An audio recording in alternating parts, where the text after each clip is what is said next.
सम्राट चौधरी का जिस तरह से हश्र हुआ है, वो प्रशांत किशोर की उक्ति मुझे वहाँ तालमेल बिठाती हुई नजर आ रही है। दिलीप जायसवाल बनिया हैं, बनिया कोर वोटर है और धनाढ़ बनिया है, पार्टी की बेहतर फंडिंग करते होंगे, लेकिन सुशील मोदी की काट का व्यक्तित्व दिलीप जायसवाल तो नहीं हो सकते। मैं उदाहरण देना चाहूँगा, चिराग पासवान को ये नेता बना दें, अभी देखिए पार्टी सारा काया पलट कर जाएगी। तो Chirag Paswan Bharatiya Janata party join Bharatiya Janata party, ये उनको तय करना है कि भारतीय जनता पार्टी में वो शामिल हो या नहीं हो। शाहनवाज हुसैन को प्रोजेक्ट कर दें, देखिए कैसे काया पलट होता है या नहीं होता। नमस्कार, मैं हूं रवि रंजन, आप देख रहे हैं लाइव बिहार। लाइव बिहार पर हर रोज किसी वरिष्ठ पत्रकार से हम खास मुद्दों पर बातचीत करते हैं। तो आज हमारे साथ एक खास मुद्दे पर बातचीत करने के लिए हैं जाने माने पत्रकार प्रियरंजन भारती जी। प्रियरंजन भारती जी का सबसे पहले स्वागत है आपका। बहुत बहुत धन्यवाद। आज का हमारा विषय है कि भारतीय जनता पार्टी ने सम्राट चौधरी को अध्यक्ष पद से हटाकर एक नए कद्दावर नेता दिलीप जायसवाल को कमान सौंप दी है।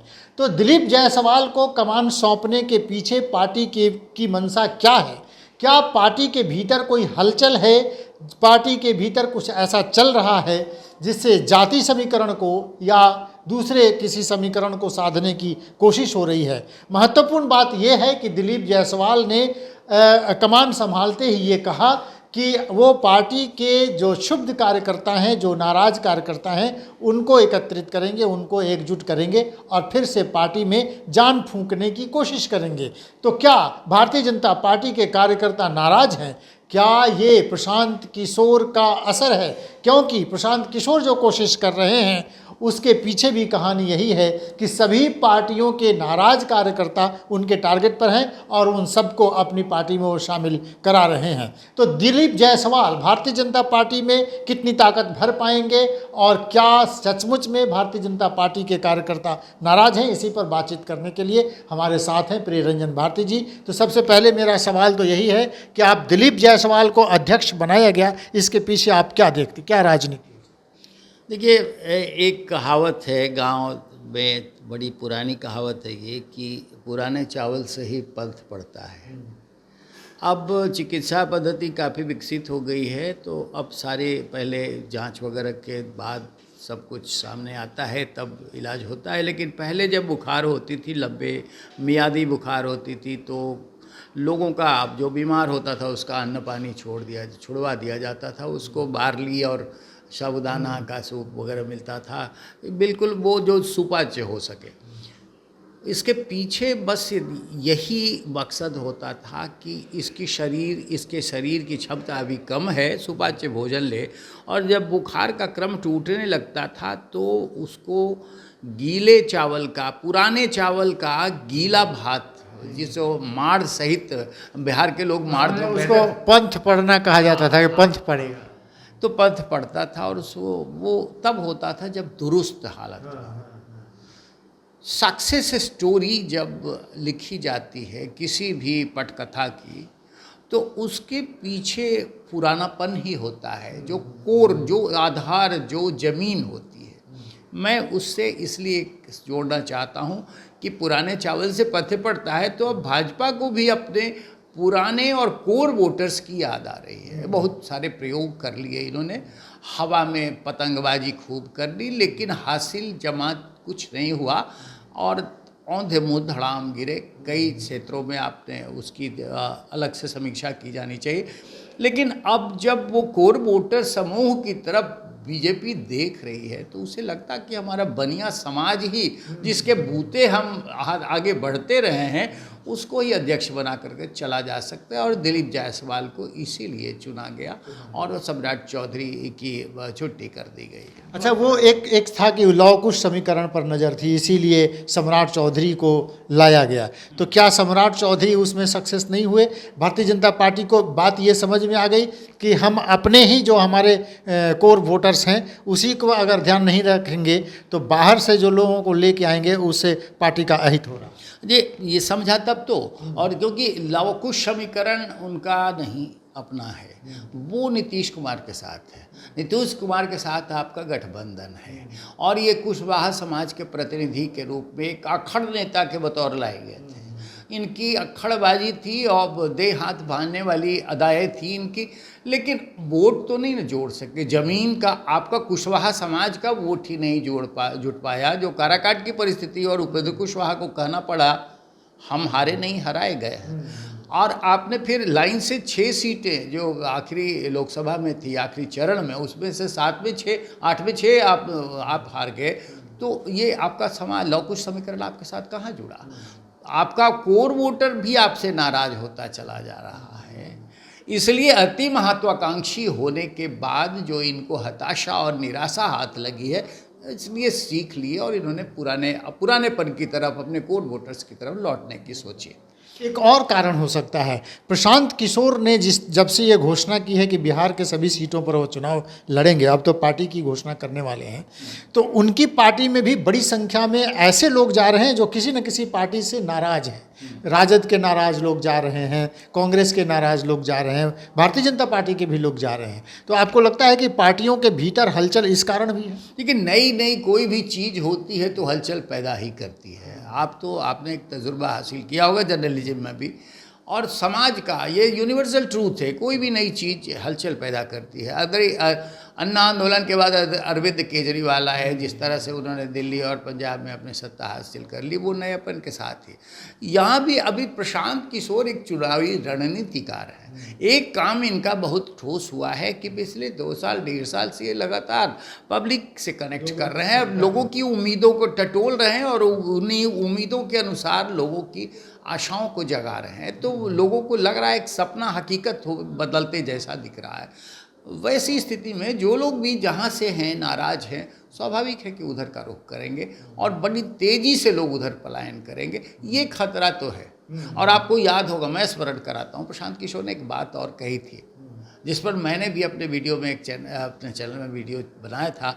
उन्होंने कहा था कि नीतीश कुमार को सब लोग नहीं जानते, मैं बड़ी अच्छी तरह से जानता हूँ। यही लाइन थी, मैं बड़ी अच्छी तरह से जानता हूँ, वो जिसके साथ रहते हैं उसको लील जाते हैं। उन्होंने राष्ट्रीय जनता दल को, तेजस्वी को सपना दिखाया, उनके बाद लील गए, उनको धड़ाम गिरा दिया। बीजेपी के साथ बीजेपी को भी लीलने की भरसक कोशिश की। और देखिए वो जो अभी सम्राट चौधरी का जिस तरह से हश्र हुआ है, वो प्रशांत किशोर की उक्ति मुझे वहाँ तालमेल बिठाते हुए नजर आ रही है। आपको ये लगता है कि भारतीय जनता पार्टी जो उनका जो कोर वोटर है, वैश्य समाज जो उनका वोटर है, इसके अलावा अगड़ी जातियों में भी उनके माने अगड़ी जाति के तमाम वोटर्स तो एक तरह से माने एक मुश्त वोट करते हैं, लेकिन हाल के दिनों में भूमिहार मतदाता भी नाराज हुआ, तो आपको लगता है कि इसकी चिंता भारतीय जनता पार्टी को? वही मैं कोर वोटर्स की तरफ कह रहा था आपको। ये जो भूमिहार ब्राह्मण, उससे पहले ब्राह्मण, हालांकि ब्राह्मण बहुत मिलिटेंट आक्रामक वोटर नहीं है, वो जाति बड़ा सौम्य शांत रहने वाली है, लेकिन है बीजेपी का ही वोटर। उसके अलावा राजपूत वोटर्स, तो इन सब जो अगड़े समाज के वोटर्स हैं, कायस्थ हैं या फिर ब्राह्मण हैं, भूमिहार हैं, राजपूत हैं, इन सब का एक तरह से निराशावादी दृष्टिकोण बढ़ा भारतीय जनता पार्टी के प्रति। और आपने देखा होगा लोकसभा चुनाव में वो नतीजा बनकर सामने आया, परसेंटेज ऑफ वोटिंग का कम होना। लोग खास करके ब्राह्मण, हम नहीं वोट देंगे तो क्या फ़र्क पड़ेगा, ब्राह्मण समाज नहीं गया, भूमिहार आक्रामक तरीके से नहीं देंगे, हम नीतीश के साथ जय नहीं। राजपूत जाति के लोगों ने उधर शाहबाद क्षेत्र में, आरा में, इन सब तरह से पूरा तरह से साफ़ी कर दिया। तो आप देखिए इन कोर वोटर्स को, जो भाजपा का अपना वोटर्स है, वोट बैंक है, वो उदासीन क्यों हो रहा है। अगर भारतीय जनता पार्टी बड़ी गंभीर रूप से इसका मंथन करती है तो उसको सबसे ज़्यादा आवश्यक है कि अपने कोर वोटर समूह को पहले जोड़े, फिर हवा में पतंगबाजी करे। अगर ये नहीं करेंगे तो इसी तरह से इनका जनाधार खिसकता चला। एक ज़माने में, अब तो नहीं रहे नेता, सुशील मोदी जी का पार्टी के ऊपर कब्जा था और कहा जाता था कि सुशील मोदी अपने हिसाब से इस पार्टी को चला रहे हैं। उसकी एक नाराज़गी पार्टी के भीतर थी या शायद नहीं, लेकिन सम्राट चौधरी के आने के बाद पार्टी के भीतर बड़ी नाराज़गी हुई और जितने सीनियर लीडर्स थे वो सब नाराज़ हो गए।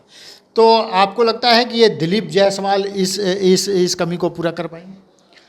देखिए, मैं जहाँ तक देख रहा हूँ, दिलीप जायसवाल कोई लीजेंड पर्सनालिटी तो भारतीय जनता पार्टी में नहीं है।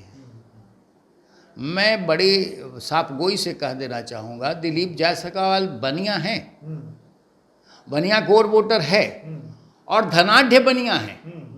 इनका मेडिकल, माता गुजरी मेडिकल कॉलेज है, पार्टी की बेहतर फंडिंग करते होंगे, लेकिन सुशील मोदी की काट का व्यक्तित्व दिलीप जायसवाल तो नहीं हो सकते हैं। संगठन पर इनकी पकड़, मुझे नहीं लगता है कि संगठन पर कोई पकड़ होगी, क्योंकि वो संगठनात्मक क्षेत्र में काम करने से नहीं रहे। वो आगे आए हैं तो फिर सिर्फ अपने प्रभाव क्षेत्र के कारण, अपने कोर समूह में होने के कारण और धनबल के कारण आए हैं। तो इस नाते अगर पार्टी फिर से इनको प्रयोग करेगी कि इनके जरिए हम पार्टी के पुराने नाराज कार्यकर्ताओं और नेताओं को जोड़ लेंगे, तो शायद ये भूल भुलैया है पार्टी की एक और चूक हुई, जो पन्ना प्रमुख बनाने की बात थी, कि वो इस बार लोकसभा चुनाव में साफ दिख गया कि पन्ना प्रमुखों ने काम नहीं किया और किसी के घर पर वो पुर्जा नहीं पहुंचा और कोई बने हो। तो आपको लगता है कि दिलीप जायसवाल संगठन के इस स्तर तक पहुंचकर और सबको खुश कर पाएंगे कि 2025 के चुनाव में पार्टी कुछ नया कर लेगी? देखिए, संगठनात्मक जो भी काम होता है वो निर्देश देता है अध्यक्ष। ये एक पार्टी का अपना सिस्टम है, वो अध्यक्ष उस आभा मंडल का प्रधान होता है। संगठन का काम करना तो सांगठनिक क्षेत्र में लगे हुए तमाम लोगों का होता है जो पार्टी में लिए काम कर रहे हैं। तो पार्टी निर्देशित करेगी, केंद्रीय नेतृत्व जैसा निर्देशित करेगा, उस हिसाब से पार्टी को चलाना होगा। अब इसके अलावा मुझे अगर दिलीप जायसवाल का परफॉर्मेंस देखा जाए तो इनका, वही मैं देख रहा हूँ कि संगठनात्मक क्षेत्र में इनका कोई योगदान नहीं है। जो कुछ चलेगा संगठन में, जो पुराने साथी लगे हुए हैं, पुराने कार्यकर्ता लगे हुए हैं, उनके मनोबल को बूस्टअप करना एक काम है, वो लक्ष्य हासिल कर सकते हैं। लेकिन संगठनात्मक बारीकियों को, बड़ी पेचीदगियों को निर्मूल करते हुए और उसको एक प्रवाह दिया जा सके, मुझे ऐसा तो कोई अब तक का वो इतिहास नहीं दिखाया। बिहार की राजनीति में केंद्रीय नेतृत्व के तरफ से कई लोगों को लगाया गया था। बिहार में प्रभारी थे, माने राष्ट्रीय सचिव ऋतुराज सिन्हा भी लगातार यहाँ काम कर रहे थे, दो प्रभारी यहाँ पर काम कर रहे थे। आखिर आपको क्या लगता है, भारतीय जनता पार्टी अपने बूते पर इस बिहार में खड़ी नहीं हो पाती है, इसके पीछे क्या कारण? देखिए, एक बात जो मैं देख रहा हूँ, भारतीय जनता पार्टी का जनाधार बड़ी समृद्ध है। जब से मैं नरेंद्र मोदी के आविर्भाव का प्राकट्य हुआ है, तब से तो देख रहा हूँ कि भारतीय जनता पार्टी के बिल्कुल दूर दराज के गांव के ग्रामीण क्षेत्रों में भी एक बड़ा जनाधार बढ़ता चला गया और लोगों की आकांक्षाएं जुड़ी। ये लोग एकदम से हठात नहीं, बल्कि पूरा मनोयोग से उनके पक्ष में समर्थन करते हुए दिखे। लेकिन एक जो सबसे बड़ी कमी है वो ये है कि एक जादुई आकर्षण वाला कोई पर्सनल, कोई व्यक्तित्व नहीं है इनके पास जो लोगों को और बांध कर खींच कर आगे लेके चला जा सके। वो संभव नहीं होता है तब तक भारतीय जनता पार्टी को इसी तरह से पीछे से, नेपथ्य से पूरी ऊर्जा भरनी पड़ेगी। और चाहे एक नहीं, दो नहीं, चार आप संगठन के लिए लगा ले, प्रभारी बना ले, लेकिन जब तक आपका वही करिश्माई व्यक्तित्व कोई नहीं खड़ा होगा, कोई योगी नहीं खड़ा होगा, कोई विश्वा नहीं खड़ा होगा असम का, तब तक आप वैसे ही। तो बिहार में ना योगी मिलता है, ना विश्वा शर्मा जैसा कोई मिलता है। आजकल तो वहाँ मोहन यादव भी हैं, मिल गए हैं वहाँ। बिहार को क्यों नहीं मिलता है, आपको क्या लग रहा है? बिहार में मिलेगा, लेकिन ये जब तक उसको काटो और उसको छांटो, वो इस जाति का है उसको मत लाओ, उसको उससे हमारे ग्रीवांश से ये चलेगा तो नहीं होगा। आपको निराकार भाव से देखना होगा कि किस व्यक्ति में वो क्षमता है जो हमें आगे ले जा सकता है। अगर इस निर्लेप भाव से, निर्विकार भाव से आप किसी ऐसे व्यक्ति को चुन करके आगे रख देते हैं, निश्चित रूप से, उदाहरण दूं मैं आपको, बताइए। मैं उदाहरण देना चाहूँगा, चिराग पासवान को ये नेता बना दें, अभी देखिए पार्टी सारा काया पलट कर जाएगी। तो Chirag Paswan Bharatiya Janata party join? Bharatiya Janata party, ये उनको तय करना है कि भारतीय जनता पार्टी में वो शामिल हो या नहीं हो। शाहनवाज हुसैन को प्रोजेक्ट कर दे, देखिए कैसे कायापलट होता है या नहीं होता। लेकिन इनको प्रयोग उस तरह से करना पड़ेगा, सारे इफ बट्स त्याग करके गंगा में तिलांजलि दे करके आपको अपने आगे ले जाने के लिए खुद को, अपने संगठन को, अपने जनाधार को तिलांजलि तो देनी पड़ेगी, त्याग तो करना पड़ेगा। तो चलिए, भारतीय जनता पार्टी को तिलांजलि अपने स्वार्थों को और इत्यादि जो भी अभी प्रियरंजन भारती जी बता रहे हैं उनकी देनी पड़ेगी। दूसरी महत्वपूर्ण बात है, उन्होंने इशारा किया चिराग पासवान और शाहनवाज हुसैन की। तो क्या ये करिश्माई चेहरा शाहनवाज हुसैन हो सकते हैं, क्या चिराग पासवान हो सकते हैं? और अगर पार्टी के भीतर कोई हलचल है जिसको पाटना चाहते हैं नए अध्यक्ष, तो उसमें वो कितना सक्सेस हो पाएंगे ये देखना दिलचस्प होगा। इस तरह से खास बातचीत में हर रोज़ हमारे साथ कोई ना कोई एक बड़े पत्रकार ज़रूर रहते हैं। तो आप हर रोज़ देखते रहिए लाइव बिहार और जुड़े रहिए लाइव बिहार के साथ। हमारी ये बातचीत आपको कैसी लगी और कमेंट बॉक्स में कमेंट लिखकर आप हमें ज़रूर बताइए और जुड़े रहिए लाइव बिहार के साथ। नमस्कार।